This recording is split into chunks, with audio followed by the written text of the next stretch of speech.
உறவுகளுக்கு வணக்கம். ஒரு 2-3 நாட்களாக பள்ளி மாணவர்களுக்கு ஒரு தனிப்பட்ட ஐடி கார்டு வித் ஜாதியோட அடையாளத்தை போட்டு கொடுக்கணும் அப்படின்னு சொல்லிட்டு ஒரு ஸ்பெகுலேஷன் வந்துட்டு இருக்கு. உண்மையாவே இதை கேட்கும்போது கனவுல கூட இப்படிப்பட்ட விஷயங்கள் நடக்கக்கூடாது அப்படிதான் தோணுது. ஏன் அப்படின்னா ஒரே ஒரு இடத்துல மட்டும்தான் எந்த சமத்துவமாக எந்த ஏற்றத்தாழ்வும் இல்லாமல் இருக்கிற ஒரே இடம் கல்வி அறை பள்ளிக்கூடம் தான். அங்கதான் ஏற்றத்தாழ்வுகள் இல்லை, உயர்வு தாழ்வு இல்லை, ஏழை பணக்காரன் என்ற பாகுபாடு இல்லை. அங்கதான் அனைவரும் சமம் என்கிற ஒரு கோட்பாட்டோடு சம உரிமையுடன் இருக்கிறார்கள்.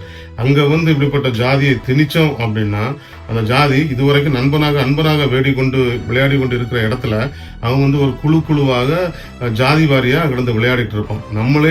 நம்முடைய அரசாங்கமோ ஒரு தனிப்பட்ட மனிதனோ இப்படிப்பட்ட விஷயத்துக்கு என்னைக்குமே உறுதுணையாக இருக்கக்கூடாது. அப்படிப்பட்ட நிகழ்வு நடந்தால் அது முளையிலே கிள்ளி எறிய வேண்டும். ஒருவேளை இது அரசாங்கத்துக்கு இப்படிப்பட்ட திட்டங்கள் ஆசைகள் இருந்து அப்படின்னா அடியோடு கைவிட வேண்டும். இல்லை என்றால் தமிழ்நாட்டில் மிகப்பெரிய போராட்டங்களை இந்த தமிழக அரசாங்கம் சந்திக்க வேண்டியிருக்கும். நான் நினைக்கிறேன் இவங்க இந்த திட்டங்களை செயல்படுத்த மாட்டாங்க அப்படின்னு. செயல்படுத்தாமல் இருப்பது வரைக்கும் தமிழ்நாட்டு மாணவர்களுக்கும் சில குழந்தைகளுக்கும் உண்மையாவே ஒரு நல்லதொரு விஷயமாக இருக்கும். அனைவரும் விழிப்போடு இருக்கும்.